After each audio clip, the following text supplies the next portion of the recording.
Good morning, everyone. Welcome to Delta Entertainment. I am your host, Lincoln Kenobi. And before we get started, would like you guys please hit that like button and please subscribe to my channel. Would appreciate that very, very much. All right, let's get into this. So we did talk about earlier about what's going on with Dave Filoni and Tony Gilroy.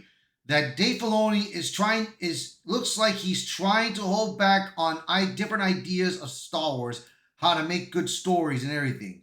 But it appears to be like he is declining people's offers and he wants to have Star Wars in his own way, you know. And right now it's not looking good. So Tony Gilroy, during the season 2 of Andor, he did do a change, and I realized that when I saw a clip on Rebels in the article here that we're about to watch, I'm about to read, and I realized that yeah, he did do that change. He did. So Dave Filoni, I know he's probably pissed off right now, but it's like I said, dude. Andor's been one of the good Star Wars shows that we have seen right now, that I have seen. Better than Obi-Wan, better than The Acolyte, better than Ahsoka, better than Obi-Wan, even better than The Mandalorian Season 3 and The Book of Boba Fett, bro.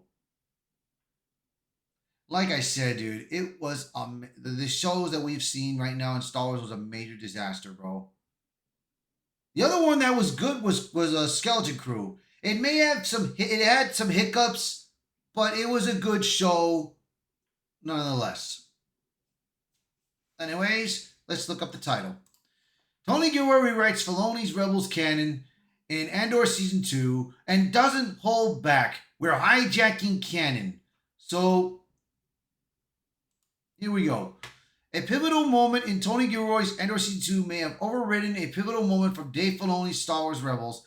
The quiet feud inside Lucasfilm may not be so quiet anymore. Following a recent podcast that exposed Dave Filoni's alleged gatekeeping of the Star Wars franchise, Andor showrunner Tony Gilroy is making it clear he's not playing by Filoni's rules. In fact, he's rewriting them.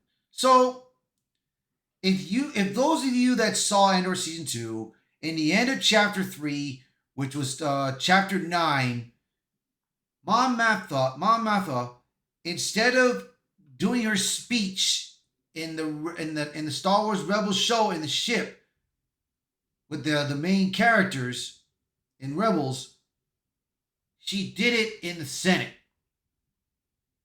Now, however, Rebels and Andor, it might have been a mixtape. To me, I believe that in Rebels, it looked like a futuristic thing that happened right after this. I'm guessing. But to be fair, they're both pretty good speeches. What happened in Andor, what happened in Rebels. They were pretty good speeches. There were a bit changes, but it was good. So, a new interview with Entertainment Weekly reveals that Andor Season 2 directly rewrites a major canon from the event of Star Wars Rebels, a series created and overseen by Dave Filoni. The incident in question is the Gorman Massacre and the Mon Mothma's iconic speech denouncing Emperor Palpatine, a pivotal moment in the founding of the Rebel Alliance. So this is the video that I saw just now and everything. I'm not going to play it and everything, but if you guys have watched this and saw this, you'll probably know what I'm talking about. In Rebel Season 3, Episode 18, Secret Cargo, that speech is delivered aboard a Rebel ship after Mon Mothma is rescued by the Gold Squadron. But Gilroy and his brother Dan Gilroy, co-writes the show, clearly had other ideas, and they weren't exactly subtle about their feelings.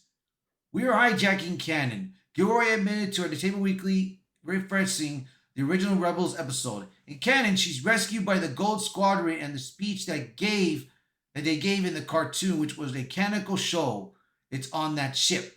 And Danny's like, do I have to stick to this blanking script?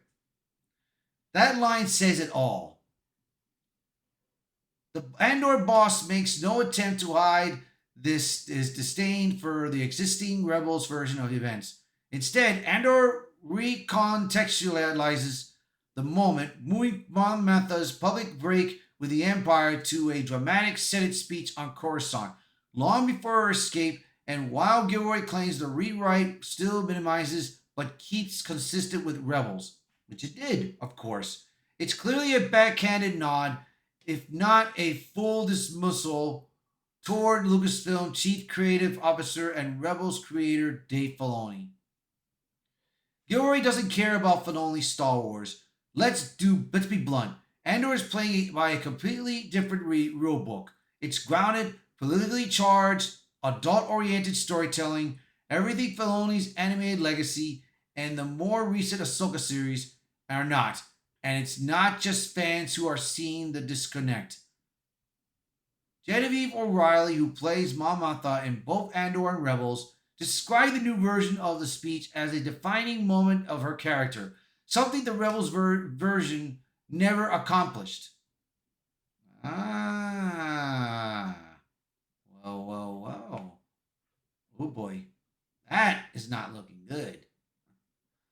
That was everything I really wanted to do. That's the future, the fulcrum of who Mom Mothma is. I hope it means something to people because it felt really great to be able to give her that voice.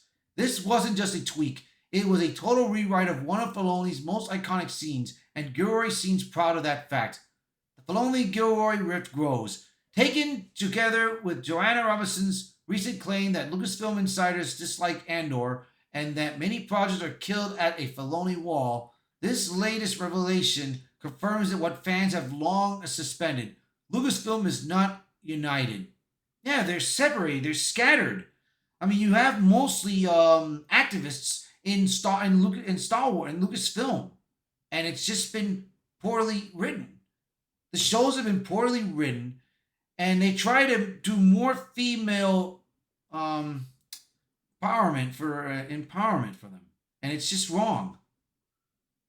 The only shows rely on animated legacy characters, Jedi mysticism, and increasingly convoluted mythology. Gilroy's Andor rejects all of that in favor of grounded original storytelling, and that the fact that Andor is rewriting Filoni's canon openly and with a smirk only underscores the deeper war happening behind the scenes. And if Andor had to sneak past the gatekeepers just to be made, that tells you everything you need to know about who's really controlling Star Wars and who's not.